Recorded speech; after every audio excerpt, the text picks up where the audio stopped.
Hari ini saya akan mengkhotbahkan Fatsal 13 ayat keempat terakhir kali. Ibrani pasal 13 ayat keempat dengan khotbah yang terakhir dari ayat yang sama, yaitu hendaklah kamu semua penuh hormat terhadap perkawinan, dan janganlah kamu mencemarkan tempat tidur, sebab orang-orang sundal dan pejinah akan dihakimi Allah. Semua membaca. Hendaklah kamu semua penuh hormat terhadap perkawinan, dan janganlah kamu mencemarkan tempat tidur, sebab orang-orang sundal dan pejinah akan dihakimi oleh Allah. Saudara-saudara, kita sudah memakai 4 kali mengkhotbahkan tentang perkawinan harus dihormati. Inilah perintah Tuhan Allah kepada umat manusia seluruhnya. Inilah perintah Allah yang tidak pernah perlu berubah dari zaman ke zaman. Inilah perintah Allah yang di dalamnya mengandung unsur untuk memelihara, untuk mengutuhkan umat manusia sampai pada akhir zaman. Saudara-saudara, pada minggu yang lalu kita sudah bicara tentang janganlah kita mengkotorkan tempat tidur, dan kita berbicara apakah yang menjadi hambatan bagi bahagia keluarga. Hari ini kita akan melihat sikap Tuhan Allah terhadap penyeleweng-penyeleweng di dalam kebahagiaan dan kesucian dari keluarga. Di dalam kitab suci dari permulaan Kejadian sampai kepada Wahyu, kitab yang terakhir, kita melihat Tuhan adalah Tuhan yang benci dosa. Tuhan adalah Tuhan yang suci. Tuhan adalah Tuhan yang memelihara kesucian manusia dengan segala pimpinan untuk menjaga orang milik dia, dan dengan segala hukuman untuk membasmi orang yang melawan dia. Saudara-saudara, kesucian merupakan hal yang tidak bisa dipura-purakan. Kesucian merupakan hal yang tidak bisa diimitasi oleh setan, karena kesucian itu sifat ilahi. Kesucian itu zat daripada hidup Tuhan Allah sendiri. Itu sebab Tuhan berkata, engkau harus suci di dalam segala kelakuan yang kau perbuat, karena aku Allahmu yang memanggil engkau adalah Allah yang suci. Di dalam pasal ke-6 ayat pertama, kita melihat sesuatu hal yang terjadi di masyarakat kuno, yaitu manusia di dalam pernikahan tidak menghormati. Di dalam pernikahan mereka lebih menginginkan segala sesuatu, melampiaskan nafsu mereka menurut hawa nafsu seks mereka, menurut mata mereka sendiri, sehingga mereka sembarangan menikah. Mereka mencari anak-anak yang manusia yang cantik, lalu mereka jerumus di dalam dosa seks. Tuhan melihat dari surga mengatakan, yang dipikirkan manusia sepanjang hari adalah jahat adanya. Maka Alkitab mengatakan Tuhan menyesal menciptakan manusia. Dan mengenai istilah ini saya sudah berkali-kali memberikan penjelasan. Arti penyesalan berarti dari kasih memindah kepada keadilan Tuhan. Dia tadinya memberi anugerah, sekarang dia putar menjadi memberikan hukuman kepada manusia. Itu sebab air bah diturunkan, dan seluruh dunia yang mempunyai napas semua dibasmikan. Sesudah itu Tuhan menurunkan hujan 40 hari siang malam, dan akhirnya air bah itu menghancurkan seluruh masyarakat di mana manusia berada, dan Tuhan hanya menyelamatkan satu keluarga, yaitu keluarga Nuh, istrinya, dan 3 anak dan 3 menantu. 8 orang dijadikan satu bibit yang sisa, bibit yang menjadi sesuatu pengharapan baru untuk meneruskan sejarah. Remnant. Saudara, teologi remnant ini muncul berkali-kali.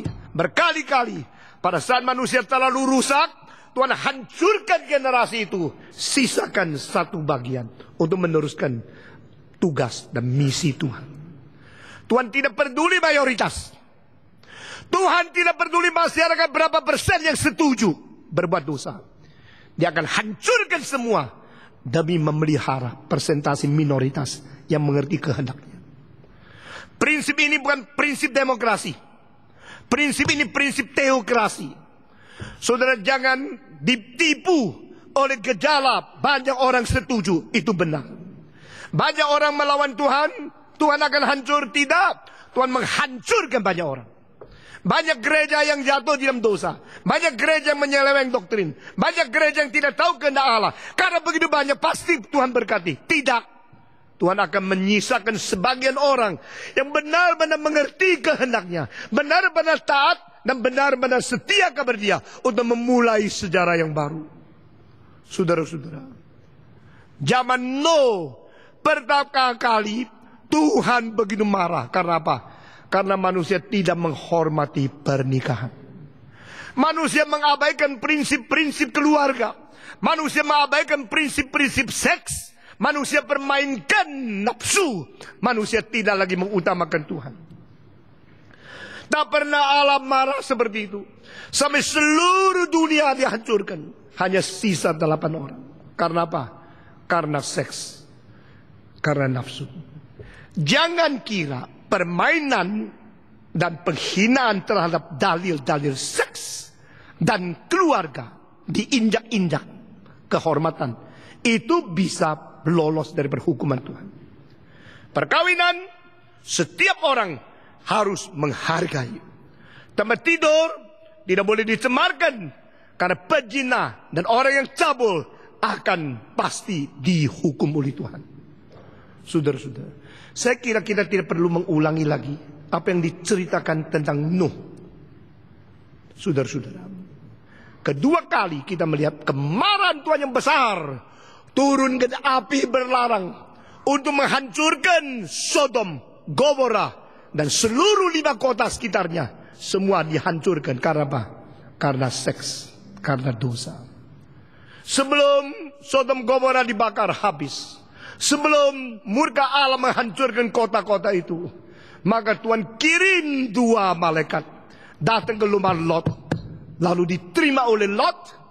Waktu mereka masuk, kerubunglah orang-orang berpuluh-puluh, beratus-ratus laki-laki mengelilingi rumah Lot, berkata, "Hei Lot, keluarkan 2 pria yang masuk tadi. Kami akan berzina, bersetubuh dengan dia." Laki-laki bersetubuh dengan laki-laki. Karena mereka melihat 2 malaikat utusan Tuhan begitu elok, begitu ganteng masuk ke dalam rumah itu. Wow, birahi mereka timbul. Sebenarnya api meluap. Kita mau tidur dengan dia. Kita ingin orang begitu bagus, begitu ganteng. Laki menginginkan laki. Homoseks. Saudara-saudara, homoseks, lesbian sudah mulai pada zaman Lot, zaman Abraham. Bukan akibat daripada sex revolution dari Kinsey daripada abad ke-20. Saudara-saudara, keluarkan 2 orang itu, aslinya bahasa itu maskulin, laki-laki. Kami akan bersetubuh dengan mereka. Ini dengan begitu jelas, begitu terbuka. Kota Sodom Gomora adalah kota yang mengikuti lampiasan daripada nafsu seks yang tidak tahu malu. Lot berkata, "Jangan, saudara-saudaraku. Jika engkau ingin, maka engkau sekarang memerlukan seks. Saya ada 2 anak perempuan masih perawan. Saya keluarkan, silakan. Engkau bersetubuh dengan dia." Saudara-saudara, di sini saya kaget. Ada bapak yang mau mengkorbankan anak perawan yang selama ini dia didik setengah mati, belum ikut jerumus di dalam dosa masyarakat, untuk diperkosa oleh orang yang sekarang keliling rumah dia, hanya demi menyelamatkan 2 tamu. Tamu apa itu? Tamu apa yang berhak merebut sesuatu kesejahteraan keluargaku? Sehingga kedua anak perempuan saya yang selama kecil sampai besar saya susah payah memelihara keperawanan mereka, boleh diperkosa demi kedua tamu ini. Ini sangat kompleks. Ini membuktikan Lot ada orang betul-betul takut kepada Allah. Lot juga adalah orang betul-betul mendidik anaknya dengan baik. Tapi Lot juga adalah orang betul-betul memproteksi tamu. Tapi Lot sekarang tidak berdaya untuk memelihara, memproteksi anaknya yang dididik dengan baik. Saudara-saudara, anak perempuanmu masih perawan? Hei, yang sudah mau menikah masih perawan belum? Saudara-saudara, zaman ini sudah begitu rusak. Begitu banyak orang masih SMA sudah naik tempat tidur. Saudara, di Amerika tahun 68, satu statistik, 65% anak perempuan SMA kelas 2 sudah bertidur, sudah main seks dengan anak-anak laki-laki di belakang mobil.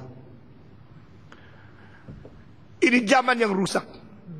Zaman yang tidak lagi menghormati kesucian. Zaman yang terlalu gampang buka celana, gampang memberikan badan, hanya melayani nafsu daripada pihak yang lain. Lot tidak demikian. Lot memelihara anaknya. Lot betul-betul mendidik anaknya yang baik. Sampai pada hari itu, 2 anaknya masih perawan.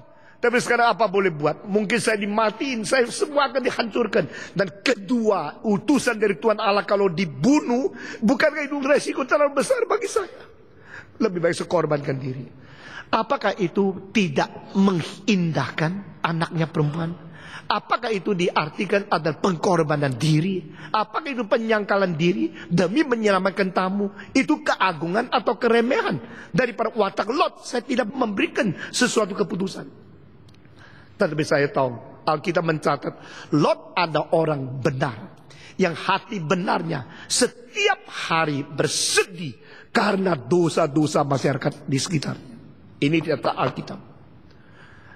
Akhirnya Tuhan tidak mengizinkan orang benar dipermalukan oleh orang jahat. Pada saat detik yang terakhir, Tuhan keluarkan tangan dari 2 utusan itu untuk menarik Lot masuk, tutup pintu. Lalu orang di luar tidak bisa masuk. Tidak lama kemudian, api turun dari surga. Dan kedua malaikat ini, mereka menarik keluar Lot, istri, dan anak perempuan tuanya. Keluar meninggalkan kota itu. Biar kota itu hancur, biar mayoritas, biar 99,999% setuju homoseks, biar semua setuju pelampiasan seks yang tidak bertanggung jawab, biar dihancur habis. Tuhan tidak perlu manusia yang banyak masuk surga jika engkau tidak tahu kehendaknya. Tuhan tidak perlu engkau boleh memberikan sesuatu di dalam masyarakat surgawi. Karena kalau engkau melawan kehendak Tuhan, Yesus Kristus berkata, jika engkau menyebut Tuhan, Tuhan, tapi tidak melakukan kehendaknya, engkau tidak masuk dalam kerajaan Allah. Api turun, akhirnya mengatakan Yehova menurunkan api belalang dari Yehova yang ada di surga. Yehova menurunkan api dari Yehova di surga. Di sini yang ketemu dengan Abraham itu adalah Kristus melalui teofani, antropomorfi. Adalah Kristus yang menyatakan diri sebagai manusia, tetapi dia adalah Allah. Menurunkan api dari Allah di surga. Anak memakai kuasa Bapa untuk menghancurkan, memusnahkan kota Sodom Gomora. Habis menjadi tanah datar yang rata. Saya percaya api yang membakar Sodom Gomora jauh lebih kuat daripada api peledakan dari bom atom Little Boy untuk Nagasaki dan Hiroshima. Karena setelah Hiroshima dibom, masih banyak orang hidup. Tapi mereka mendapat radiasi, puluhan tahun menderita penyakit, matinya susah sekali. Masih ada bangunan yang tersisa. Tetapi Alkitab mengatakan kota itu semua diratakan karena api dari surga. Itulah ledakan lebih dari bom atom di dalam sejarah. Allah begitu marah pada waktu zaman Nuh. Karena apa? Karena tidak menghormati pernikahan. Allah begitu marah pada zaman Sodom Gomora. Karena apa? Karena tidak menghormati pernikahan. Saudara-saudara. Nah, kita melihat lagi di Alkitab jelas sekali. Ada perumpamaan, ada peristiwa, ada catatan-catatan yang memberikan pengertian kesadaran luar biasa kepada kita. Kasus ketiga yang saya membicarakan di sini adalah kasus Dina. Dina itu adalah seorang anak perempuan dari antara 12 laki-laki yang sudah dimiliki oleh Yakub. Yakub mempunyai 12 anak laki-laki, tapi dia punya hanya seorang anak perempuan. Anak perempuan yang Alkitab mengatakan dia keluar daripada kemahnya, mau melihat bagaimana orang lain hidup. Dia pertama kali keluar ketemu seorang pria yang ganteng, yang sehat, yang muda. Itu seolah-olah bapaknya adalah raja atau kepala suku daripada satu suku bukan orang Israel. Lalu perempuan itu waktu dilihat oleh pria itu, karena cantiknya, langsung ditangkap, dipegang, dibawa, lalu disetubuhi. Setelah disetubuhi, pria itu merasa enak, merasa perempuannya cantik sekali. Bilang sama papanya, tolong dong, Bah, saya mau nikah sama dia. Dia terlalu cantik. Kirim orang pergi ke papanya Yakub situ, minta sudah anak perempuan menjadi istri saya. Setelah perempuan ini dinodai, dia kembali dengan tangisan karena dia sudah kehilangan keperawanannya. Ini merupakan satu hal yang sangat mempermalukan, khususnya di zaman itu. Dan di orang Israel tidak boleh perempuan dimainkan begini. Saudara-saudara, bukankah banyak orang Kristen bodoh, ingin tahu masyarakat luar bagaimana? Coba-coba main internet, main seks. Coba-coba telepon, bicara tentang seks. Coba-coba melihat. Di gereja tidak dapat jodoh kok. Coba-coba yang luar. Coba satu kali keluar. Coba satu kali pergi ke pasar malam. Pakai emas yang banyak. Yang merah, yang putih. Manusia saja kucing. Gitu. Coba-coba nonton, menonjolkan diri supaya diketahui oleh laki-laki. Supaya saya laku. Begitu engkau satu kali pergi lihat, engkau tidak sadar orang yang melihat juga orang dilihat. Engkau kira saya melihat, padahal engkau dilihat. Engkau pada waktu mau mengetahui orang lain, orang mau mengetahui engkau. Engkau mengetahui rahasia, orang mau mengetahui rahasia di belakang bajumu, di dalam pakaianmu. Pada waktu engkau mau tahu sesuatu karena terlalu polos, karena polosmu, orang mau tahu kepolosanmu, mereka membuka baju. Inilah terjadi pada anak perempuannya Yakub. Pertama kali keluar, coba-coba, kali itu kehilangan kesuciannya. Sesudah itu, kakak-kakak daripada perempuan ini marah luar biasa. Ini hal yang tidak boleh terjadi di dalam sejarah, di dalam keluarga orang Israel. Kenapa anak perempuan kita, kenapa adik saya dinodai seperti ini? Mari kita membalas dendam. Papanya itu diam, papanya itu sedih. Tapi papanya orang yang mempunyai sesuatu kesabaran karena dilatih oleh zaman. Maka Yakobus mengatakan, tunggu, engkau sekarang sedih, engkau dinodai, saya tahu, tunggu kakakmu. Siapa tahu dari pihak situ kirim orang, kami ingin nikah dengan anak perempuanmu. Anak saya sangat senang dengan kamu, karena dia cantik, dia sudah pernah tidur sama dia, dia bertanggung jawab. Itu masih baik. Pria yang tidak tanggung jawab setelah mentidurkan kamu, dia akan membunuh kamu, menutup mulutmu. Ini sudah tidurkan, perempuan ini masih ingin menikah dengan seumur hidup bertanggung jawab. Agak baik sedikit. Saudara-saudara. Tetapi dua dari antara saudara pria dari perempuan ini mengatakan, di Israel tidak ada kita menikahkan adik perempuan kita kepada orang belum disunat. Jadi kalau engkau mau nikah boleh, ini tipu muslihat, tidak jujur. Seluruh sukumu harus disunat. Disunat semuanya. Jadi suku sunat, menikah sama suku sunat, maka kita menjadi bangsa yang menjadi berrelasi baik.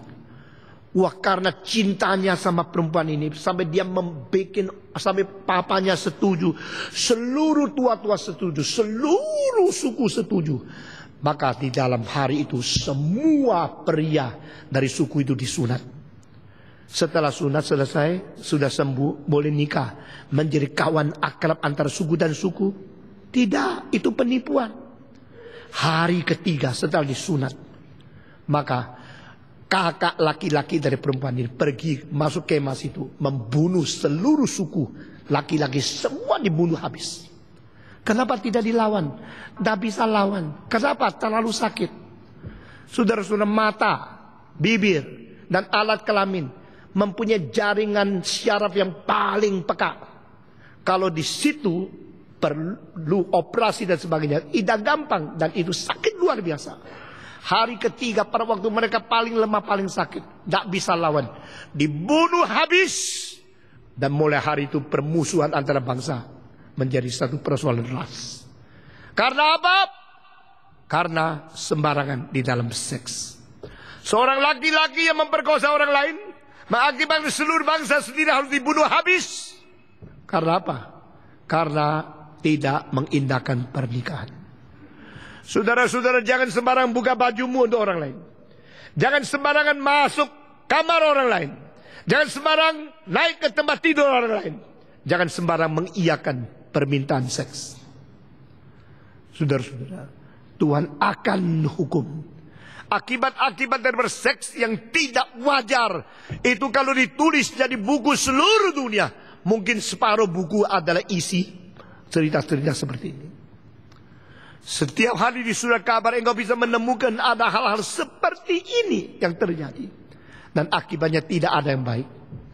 Hanya mereka yang sungguh-sungguh menghormati, sungguh-sungguh menghargai, sungguh-sungguh berpatuh kepada prinsip Alkitab dalam pernikahan yang sah, pernikahan yang suci.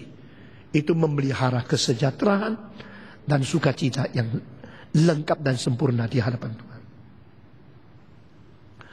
Saudara-saudara kalian, maka Tuhan memberikan kepada Musa, tulis, jangan berzina, dan jangan menipu, dan jangan menginginkan istri orang lain. Saudara-saudara, ini semua berkait ada relasi satu dengan lain, hanya di dalam hubungan seks dan keluarga. Hukum ke-7, hukum ke-10 ada relasi yang sangat erat sekali. Jangan menginginkan istri orang lain. Jangan menginginkan anak. Jangan menginginkan pembantu. Jangan menginginkan binatang orang lain untuk direbut menjadi milikmu. Itu berdosa. Saudara-saudara, Yesus Kristus berkata, jika engkau melihat seorang wanita, lalu hatimu sudah mulai memikirkan berzina dengan dia, engkau sudah jatuh di dosa perzinahan. Saudara-saudara, orang yang tidak menghargai pernikahan, akibatnya menakutkan. Hukum ke-7, jangan berzina. Saudara-saudara, ini perintah, ini hukum, ini menjadi sebuah commandment yang mutlak dari Tuhan. Tidak peduli bagaimana zaman berubah, tidak peduli psikologi bagaimana membela orang berzina, tidak peduli zaman bagaimana maju lalu mentawarkan pengertian manusia tentang dosa perzinahan. Firman Tuhan, jangan berzina. Saudara-saudara, ada satu hal yang sangat menimbulkan pengertian yang salah dari ahli-ahli sosial, ahli-ahli agama, ahli-ahli sejarah, ahli arkeologi, dan ahli-ahli daripada penyelidik perjanjian lama. Mengapa Tuhan Allah memerintahkan orang Israel untuk membunuh ke-7 suku di Kanaan itu? Apa dosa mereka? Kenapa Tuhan begitu kejam? Jika Allah dikasih adanya, mengapa memperbolehkan 7 suku dibamis habis sampai bayi-bayi mereka tidak satu lolos, harus hancur semua, dibunuh, dimusnahkan? Apakah Allah itu kasih? Is God love? If God is love, how can it be done? How can it be? How can it be possible? 7 tribes killed, perished altogether. Not even one left. Jangan meninggalkan satu, bunuh habis seluruh suku, 7 suku semua yang di Kanaan. Nah, ini menimbulkan banyak orang kritik. Allahnya orang Kristen bukan Allah kasih. Allah orang Kristen, Allah yang kejam. Di Taiwan ada seorang profesor filsafat dari Taiwan University tahun 70. Dia menulis buku yang sudah dijual begitu banyak. Namanya The New Image of Jesus. Di dalamnya menghitung Tuhan Allah membunuh berapa banyak, bunuh berapa banyak, bunuh berapa banyak, bunuh berapa banyak. Lalu dia mengambil kesimpulan, apakah itu Allah? Allah yang mengatakan jangan engkau membunuh. Dia yang memerintahkan orang membunuh. Allah yang tidak mengatakan jangan membunuh. Yang dibunuh oleh dia lebih banyak dari orang lain. Itu bukan Allah sejati. Lalu dia mengatakan, di dalam Buddha bukan begitu. Nyamuk pun tidak dibunuh. Kalau di Alkitab manusia disuruh bunuh oleh Tuhan Allah. Itu agama apa? Itu agama Yesus, agama Kristen. Agama yang dimana perjanjian lama, perjanjian baru diterima oleh orang Kristen. Itu agama rusak. Oh, banyak mahasiswa begitu percaya, sudah membeli buku dipengaruhi orang Kristen, goncang orang tidak Kristen, tidak mau Kristen, orang penginjilan susah, orang filsafat semua menolak, mentertawakan Kristen setelah profesor menerbitkan buku itu. Karena yang tulis bukan orang biasa, profesor filsafat, bukan universitas biasa, Universitas Taiwan yang paling gengsi. Nah, tahun itu saya datang di Taiwan, baru saya nanti mimbar setelah saya khotbah, pertanyaan, bagaimana pendapat Stephen Tong mengenai Profesor Chen Kuing di dalam bukunya The New Image of Jesus mengatakan Yehovah is a very cruel God. He ordered people to kill, to murder, other tribes which are not believer of him. Bagaimana pendapatmu? Saya lihat ketawa. Oh begitu. Allah begitu kejam. Allah kalau memang kejam seperti apa yang dia tulis, mana bisa membiarkan dia tulis sampai bukunya selesai bisa dijual? Nggak ngerti logika saya. Kalau Allah betul-betul kejam seperti itu, sebelum selesai bukunya bunuh dia dulu. Sehingga bukunya tidak mungkin dijual, tidak mungkin dicetak, tidak mungkin edar ke dalam tanganmu. Kalau Allah mengatakan dia tulis apa? Oh dia bilang tulis, Allah kejam. Justru saya tidak kejam, maka membiarkan tulis silakan. Engkau tulis saya berapa kejam, saya masih biarkan engkau hidup. Orangnya, Tuhan, saya melawan engkau. Engkau bilang, oh engkau melawan saya. Orang yang marah melawan Tuhan pun perlu napas, baru bisa melawan. Tuhan bilang kasih napas yang cukup supaya bisa selesaikan kebencian dan marahnya. Kalau tidak marah pun tidak kuat, betul nggak? Mau marah sama Tuhan, oksigen dulu dong. Tuhan memberi oksigen supaya engkau marahnya bisa selesai. Berapa cinta adanya, betul nggak? Saya bilang kalau Tuhan kejam seperti itu, pasti bunuh dia dulu, tidak mungkin dicetak. Tuhan justru membuktikan bukunya itu sampah, maka biar dia tulis sampai selesai. Orang seperti gini memaki Tuhan, Tuhan masih membiarkan dia hidup, itu namanya cinta kasih Tuhan. Kalau tidak ngerti yang sudah engkau goblok seperti dia. Saya bilang filsafat saya lebih kuat dari dia. Filsafat profesormu bodoh sekali, karena tidak ada logika. Baru orang Kristen sadar. Saudara-saudara, apologetika bukan selidik daripada akademik luar negeri dapat titel bisa. Engkau harus setiap hari, setiap saat menemukan musuh menyerang dari mana. Dan senjata dari Alkitab bagaimana melawan. Kalau belum, engkau belajar PhD pun dari Amerika, tidak bisa menjadi apologet yang baik. Saya tidak percaya apologet kopi-kopian. Saya tidak percaya akan homiletik kopi-kopian. Belajar dari buku, mengenal, lalu mengajar. Bagaimana peperangan dirimu sendiri? Senjatanya lain, musuhnya lain. Engkau tahunya ambil buku orang lain yang sudah apa yang terjadi puluhan tahun. Bukan tidak ada artinya. Prinsip-prinsip harus diterapkan. Dan apa yang pernah dipelajari harus engkau tahu. Tetapi yang baru harus engkau menangani. Itu baru muridku. Saudara-saudara, setelah saya pergi tahun 70, mahasiswa datang dengar sampai jam 1 malam. Pulang ke asrama, pintu sudah dikunci. Mereka harus melompat pagar. Melompat itu dinding masuk Universitas Taiwan. Maka ditulis di dalam catatan, ini salah satu hal yang belum pernah terjadi di dalam sejarah University of Taiwan. Mereka pulang malam sudah ditutup pintunya, harus loncat pagar baru masuk. Saudara-saudara, kenapa Tuhan Allah suruh Israel membasmi 7 suku itu? Saudara tahu? Apakah 19 terjadi Tübingen School of Theology? Di sana timbulnya liberalism atau modernism. The liberal theology started from the Christian Ferdinand Bauer, Adolf von Harnack, William Hermann, dan Wellhausen dan sebagainya. Mereka mengatakan, mari kita terima konsep evolusi untuk menjadi dasar perubahan. The philosophy of becoming started in the Heraclitean school of Greek, now interpreted as the only way of the change in the history. Itu dimasukkan biologi oleh Darwin, biological evolution. Di dalam Hegel menjadi evolution of society. Di dalam Karl Marx, evolution of society in history.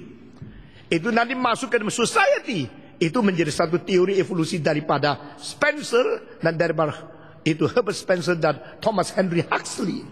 Dan masuk ke dalam Tübingen School, evolution of religion. Saudara-saudara, agama pun evolusi.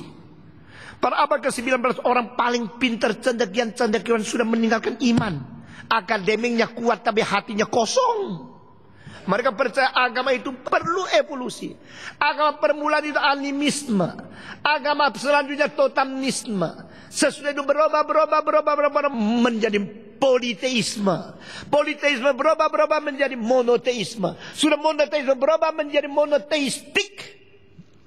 Moral religion dari Israel. Akhirnya menjadi satu proklamasi sosial keadilan di dalam Amos yang disebut sebagai nabi-nabi yang sangat berjiwa sosial. Di sini mau dikelopkan dengan komunisme. Saudara-saudara, kalau engkau mentelusuri filsafat, engkau mengetahui itu perubahan-perubahan itu diberikan arti hermeneutika atau dengan penjelasan-penjelasan daripada sangat subjektivitas. Mereka tidak mau lagi Alkitab, tidak mau lagi cara Allah melihat segala sesuatu. Mereka mau cara dengan zeitgeist, semangat zaman, untuk diterapkan menjadi kunci interpretasi sejarah. Maka mereka mengatakan, itulah sebabnya agama Yahudi di perjanjian lama Yehova masih kejam. Evolusi sampai kepada zaman-zaman Nabi, mulai keadilan sosial mirip dengan kita komunisme sekarang. Tetapi sampai ke perjanjian baru, Yesus mengatakan, engkau orang Israel tidak kenal Bapakku. Aku akan memperkenalkan Bapakku menjadi Bapamu. Di situ ada wahyu baru. Sehingga yang disebut Allah perjanjian baru lain sama Allah perjanjian lama. Allah perjanjian lama itu kejam. Allah perjanjian baru penuh dengan kasih. Itu nama evolusi agama. Abad ke-19 Jerman sudah mempunyai pikiran evolusi yang begitu jahat untuk memecah belahkan perjanjian lama dan perjanjian baru. Saudara-saudara sekalian, Tübingen School mulai mempercayakan hak itu. Dengan cara begini engkau mengerti kalau mereka menjawab pertanyaan tadi. Mengapa Allah itu membunuh 7 suku? Oh, karena agama waktu itu masih evolusinya belum lengkap. Masih di tahap di mana kekejaman belum diganti oleh cinta kasih. Konsep Allah masih kabur. Salah. Saya berkata kepada saudara, 7 suku harus dibasmikan, hancur habis sampai bayinya hancur, tidak sisa satu. Karena apa?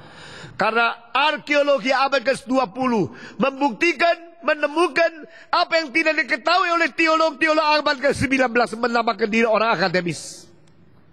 Saudara-saudara, yang ditemukan abad ke-20, yang dibicarakan oleh arkeolog yang modern, mereka menemukan ke-7 suku itu mempunyai sifat-sifat, kebiasaan-kebiasaan, adat-adat yang sangat-sangat keji.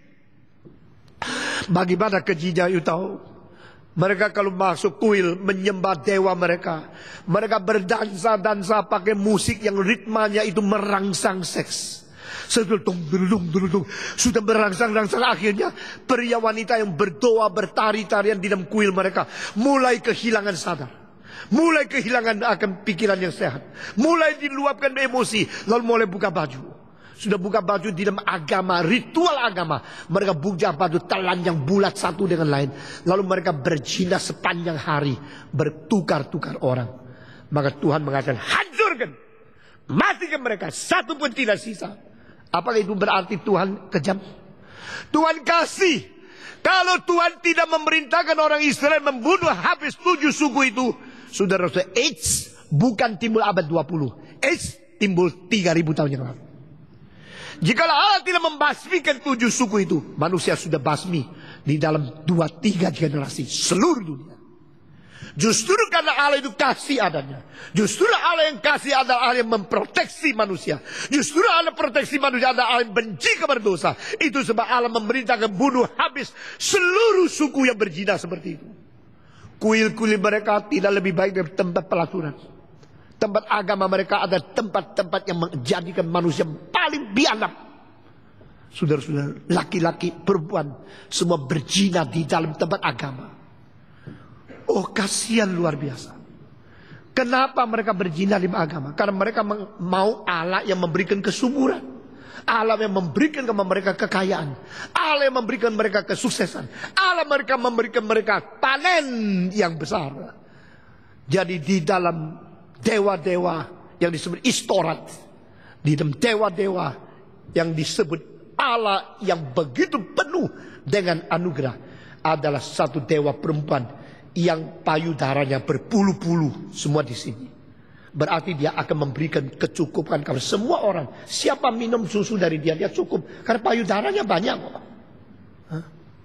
Nah, di situ timbul yang disebut agama adalah mau merebut anugerah. Tuhan kasih saya berkat, kasih saya kaya, kasih saya. Maka kita begitu melawan teologi kesuksesan abad ke-20. Itu ada namanya Kristen, tapi tulang sumsumnya bidat. Saudara-saudara, Begitu banyak orang-orang Kristen maunya berkat dari Tuhan, berkat dari Tuhan, berkat dari Tuhan, berkat dari Tuhan. Tapi tidak mau menjalankan perintah Tuhan, tidak mau dengar firman Tuhan. Maunya enak-enak saja. Kalau ikut kebaktian, bukan memuji Tuhan, menghibur diri. Nyanyi yang enak di dalam karismatik, itu nyanyi membius dirimu, karena bukan berbakti kepada Tuhan. Di dalam lagunya, di dalam musiknya, ritmanya, harmonisnya, di dalam kalimat-kalimatnya yang kau lihat mengandung firman berapa banyak, atau membangun pembiusan jiwa berapa banyak. Saudara, saya mengatakan hal yang melawan seluruh zaman. Saya mendirikan gereja yang berlainan dengan gereja yang lain. Saya membangunkan banyak musuh yang melawan saya. Tapi Tuhan tahu apa artinya berbakti, apa artinya memakai agama untuk minta Tuhan menyesuaikan manusia, atau memerintahkan manusia sesuai kepada pimpinan Tuhan. Itu dua arah. The Sunday service is not to entertain you. The Sunday service is to invite you to worship God. Seorang pendeta bukan entertainer, bukan panggil penyanyi-penyanyi bikin kita rasa senang enak. Tapi perintah Tuhan, bergumulan kebenaran, berbakti kepada Dia, membawa kita kembali kepada Tuhan dan menaklukkan diri di bawah kedaulatan. Itu worship. Itu namanya worship. Saudara-saudara sekalian, 7 suku itu harus dibunuh, 7 suku harus dibasmi, harus dihancurkan, harus dibuang, musnahkan dari berbumi. Itukah kasih Allah? Itu kasih Allah. Justru kasih Allah maka dunia sampai abad ke-21 masih ada. Justru kalau Allah mengasihi, maka kita masih hidup. Untuk hidupkan kita harus musnahkan itu. Itu adalah rencana Tuhan Allah. Bukan evolusi agama. Wrong interpretation. Liberal, kelihatan sangat akademis. Nothing. Saudara-saudara saya, kalau memberikan lagi pengajaran-pengajaran, ada langsung apa prinsip Alkitab dan semua hal-hal yang penting dalam Alkitab. Bukan saya mempaparkan doktrin ini, filosof itu, teologi ini. Kelihatan saya tahu banyak. Akhirnya sudah tahu banyak, tidak tahu apa yang sebenarnya dari Tuhan. Kalau engkau tahu teori dari semua orang-orang yang memberi interpretasi, tapi tidak tahu perintah Tuhan dari langsung, apakah engkau mengenal Tuhan? Tidak. Tidak heran orang makin belajar teologi makin gila. Makin belajar teologi makin melawan Alkitab. Saya mulai disadarkan pada waktu saya mempelajari teologi penginjilan di Switzerland. Seorang pendeta yang setiap minggu kita ketemu dengan dia, akhirnya menjadi orang gila. Oh, Alkitabnya ada buku teologinya, catatan luar biasa akademisnya. Tapi akhirnya meninggalkan firman Tuhan, terima semua teori-teori yang berlawanan dengan Alkitab. Mengapakah Tuhan membasmi 7 suku itu? Karena mereka tidak menghormati pernikahan. Mereka melampiaskan nafsu seks, mereka mempermainkan seks, mereka menggabungkan seks dengan agama. Maka Tuhan mengatakan hancurkan saja. Tuhan menghancurkan zaman Nuh karena seks. Tuhan menghancurkan Sodom Gomora karena seks. Tuhan menghancurkan 7 suku itu karena seks. Semua ini dicatat di Alkitab. Apa tidak cukup bagi engkau untuk mengerti firman Tuhan? Lalu datang lagi seorang nabi, Bilaam. Satu hari dia terima tamu, seorang raja mengunjungi dia. Kalau Megawati dengan Mercy datang ke rumahmu, oh presiden. Kalau seorang yang penting sekali politik datang mengunjungi engkau sebagai pendeta, wah bangga luar biasa bukan? Raja orang kafir itu berkata kepada dia, saya memberikan emas berapa ratus kilo kepadamu, hanya minta satu hal, doakan saya. Oh boleh, doa dikasih emas jarang ya. Mendoakan orang diusir ada, mendoakan orang dikasih emas itu jarang. Lalu kereta yang tadinya tinggi karena ada emas di dalamnya menjadi pendek. Karena emas itu berat. Dibawa, lihat inilah yang saya mau berikan kepadamu. Kamu doa untuk saya satu hal saja. Oh boleh. Saya sebagai hamba Tuhan suka mendoakan orang. Apalagi kelihatan emas. Coba kasih tahu saya. Apa yang mau saya doakan? Doakan supaya Tuhan Allah mengkutuk orang Israel. Hah? Apa? Doakan Allah mengkutuk orang Israel. Ini lain sedikit ya. Biasanya saya doa tidak begitu. Tapi emas loh ya, you mesti ingat doa, mas, doa, mas. Doa, mas, doa, mas, doa, kutuk Israel, kutuk mas, doa, kutuk Israel, mas. Gimana ini ya? Lalu dia berdoa. Begitu buka mulut, Roh Kudus memutar lidahnya. Berkatilah Israel, berilah berkat kepada dia. Rajanya melongo, gila lu ya. Lu nama Mas.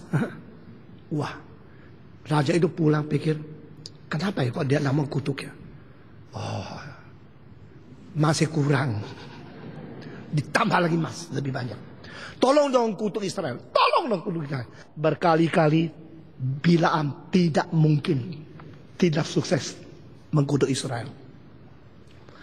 Akhirnya dia pikir-pikir, cilaka.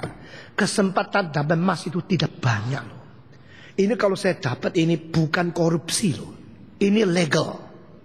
Ya, tidak salah. Saya tidak berbuat apa-apa. Paling baik bisa kaya tanpa melanggar hukum. Itu puji Tuhan. Ya. Tak dimaki oleh manusia, juga tak dihukum oleh Tuhan. Melanggar hukum bisa kaya, itu kan cara tak paling baik. Jadi dia pikir-pikir caranya bagaimana. Kalau saya doa mengkutuk, Tuhan tak boleh. Cara terbaik, tak usah saya kutuk mereka lah. Mereka berdosa sendiri kan dikutuk sendiri. Jadi dia memakai cara yang lain. Coba perhatikan, pendeta tidak jujur, pakai cara lain mengakibatkan orang Israel berzina, supaya orang Israel dibuang oleh Tuhan Allah sendiri. Berzina, tidak menghormati pernikahan. Main pelacur yo.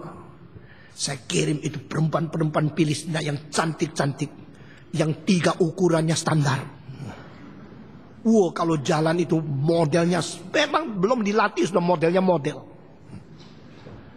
Orang Israel sudah melihat perempuan Palestina yang cantik-cantik. Satu-satu timbul birahi. Bawa perempuan masuk ke kemah mereka satu persatu.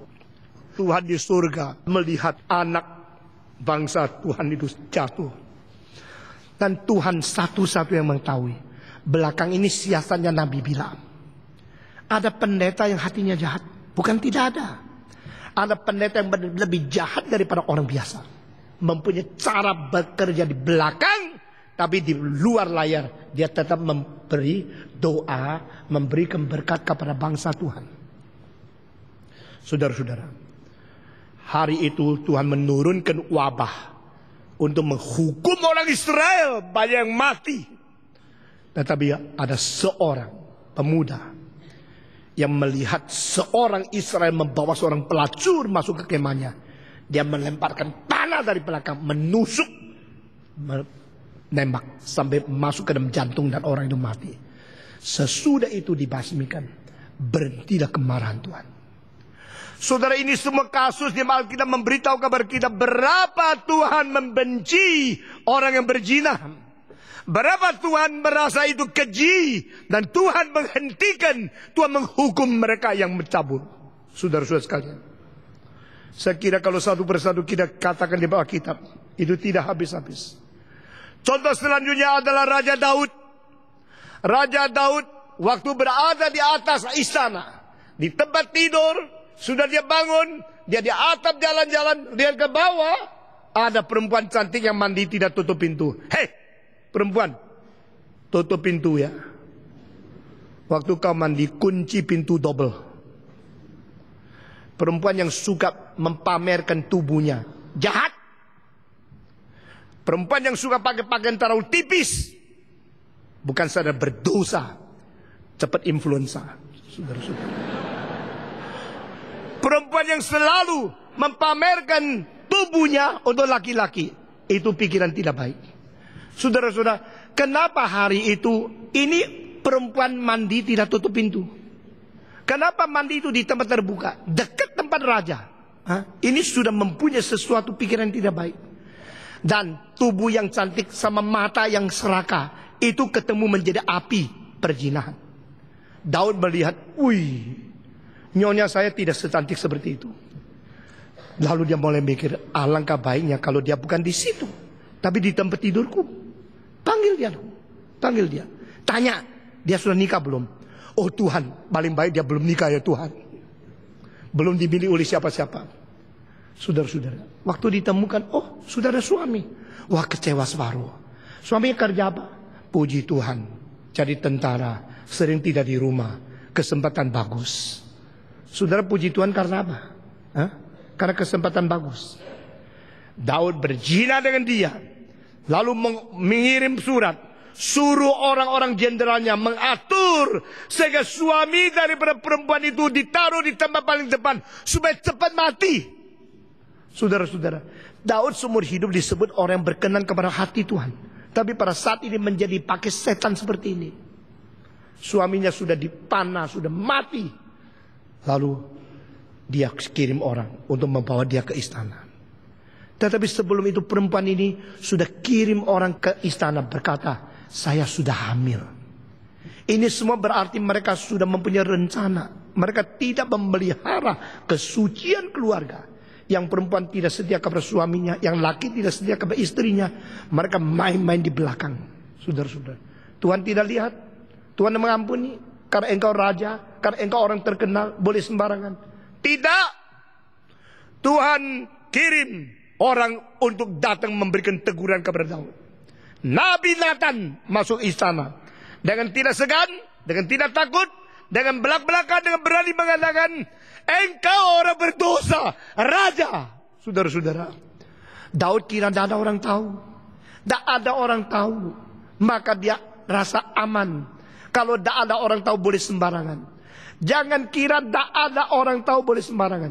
Berdosa tak mungkin tak ada yang tahu. Paling sedikit 4 yang tahu. Pertama, engkau sendiri tahu. Kedua, setan tahu. Ketiga, hati nurani tahu. Keempat, Tuhan tahu. Tidak ada dosa yang tidak ada yang tahu. Pasti ada yang tahu. Dan akhirnya bagaimana? Saudara-saudara, Nathan cerita, raja bilang nabi, ada firman dari Tuhan.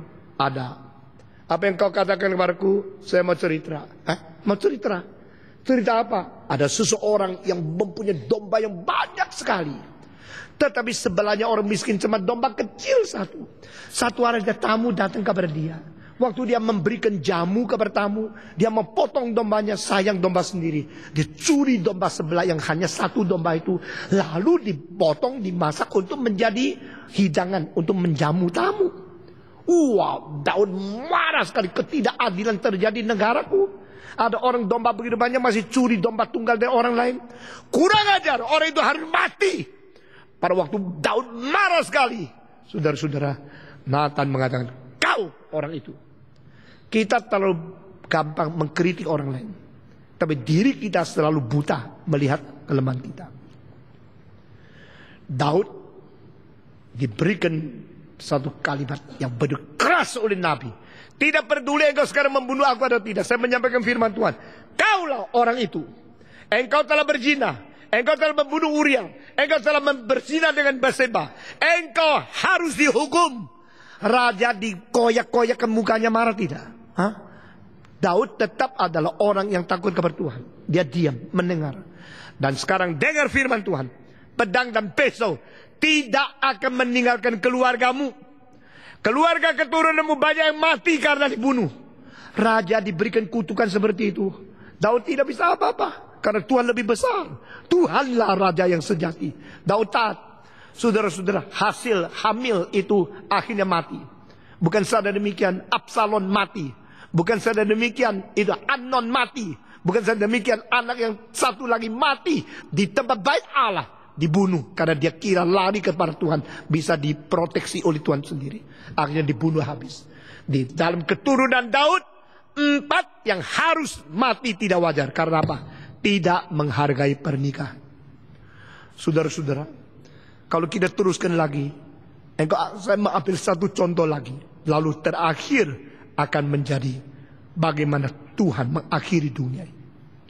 Contoh selanjutnya adalah Amnon. Anak Daud cinta kepada adik perempuan sendiri yang cantik luar biasa. Ibu berbeda. Dia siang malam pikir bagaimana bisa mendapatkan adik.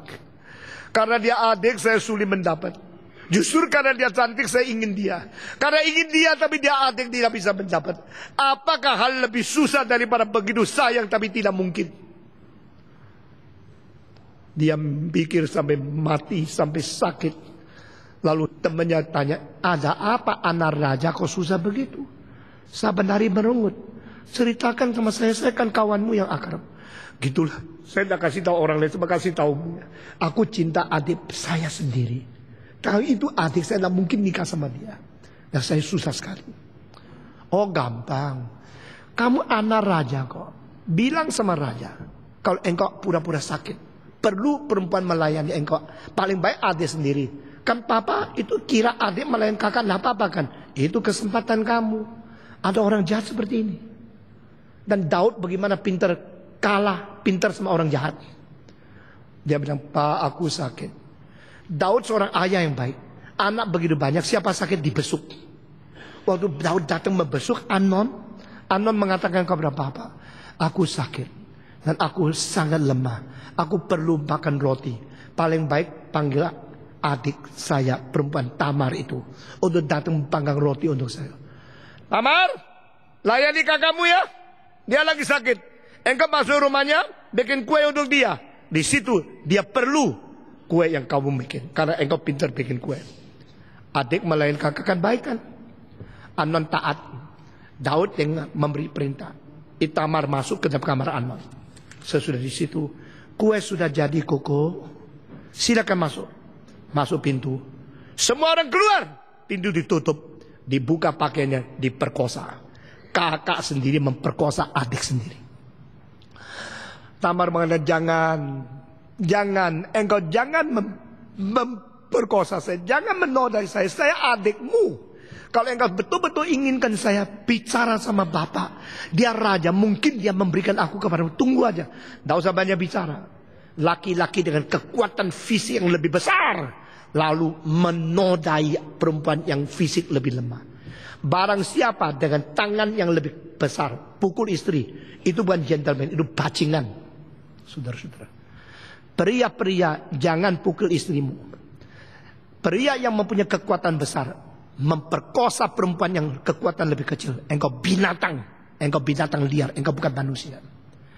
Manusia dicipta Tuhan dengan laki-laki lebih kuat untuk proteksi perempuan, bukan mempermalukan perempuan.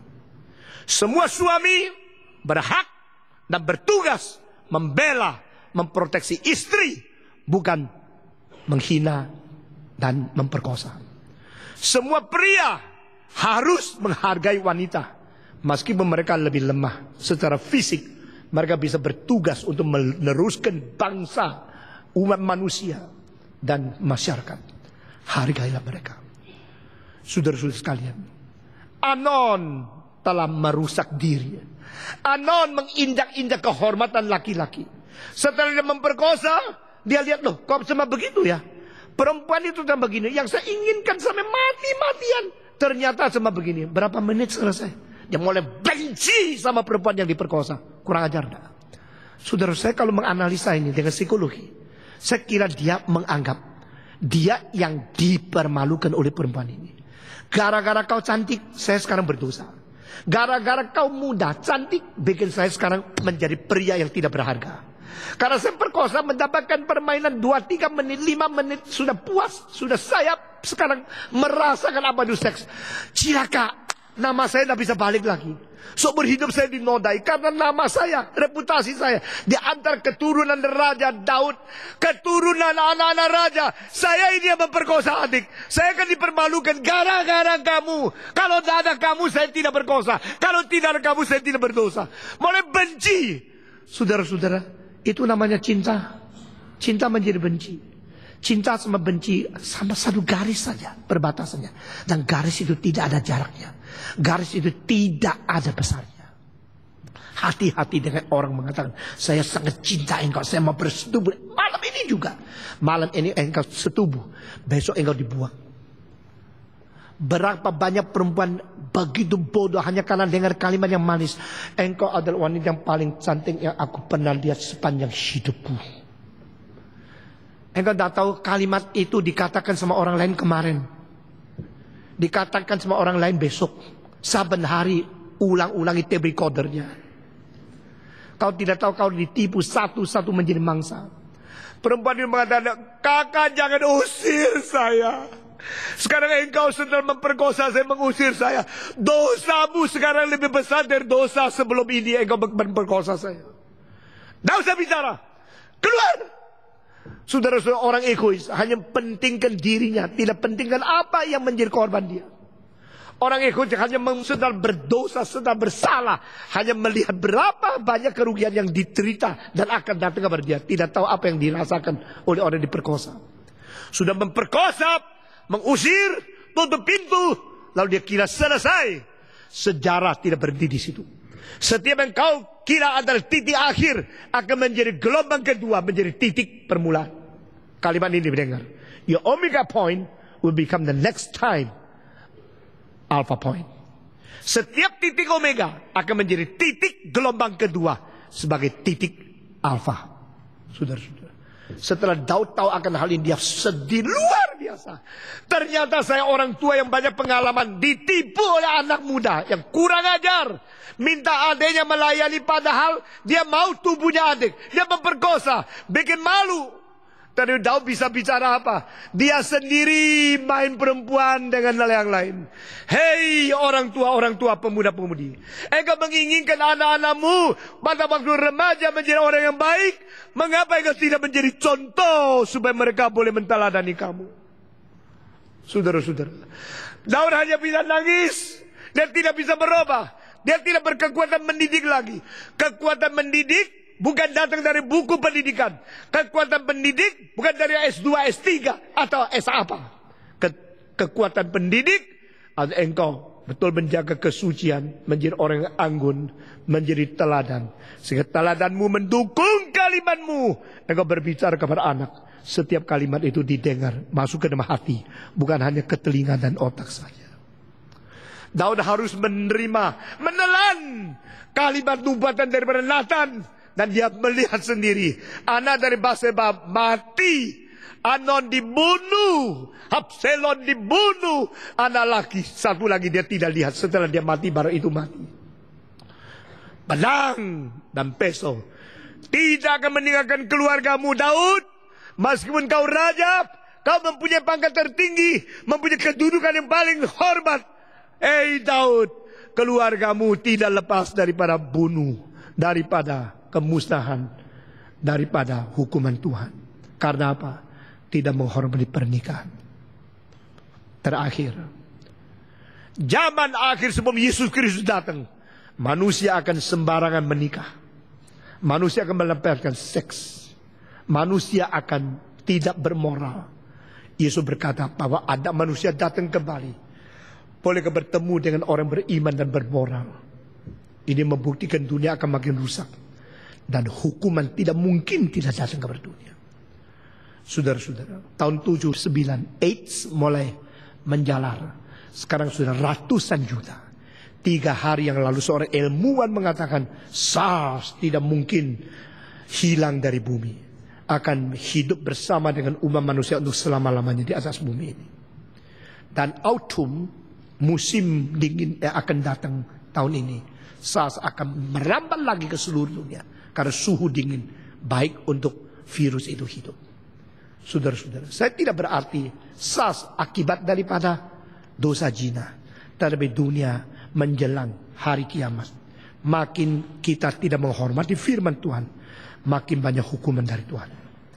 Kiranya Tuhan menggugah kita, memelihara kita menjadi orang Kristen yang suci. Mari kita berdoa. Bapa di dalam surga, ajarkan kami untuk takut kepadamu. Ajarkan kami untuk mematuhi perintah-Mu. Ajarkan kami untuk menjadi orang yang penuh dengan cinta kasih yang suci dan menghindarkan nafsu yang najis. Beri kekuatan kepada kami menolak iblis. Dan betul-betul menjaga kesucian keluarga kami. Berkati anak-anak muda kami. Berkati generasi-generasi remaja yang berada dibesarkan di keluarga kami. Jadikan kami orang tua yang mempunyai teladan yang baik untuk memimpin mereka. Ampuni segala dosa mereka. Dalam nama Yesus Kristus kami berdoa. Amin.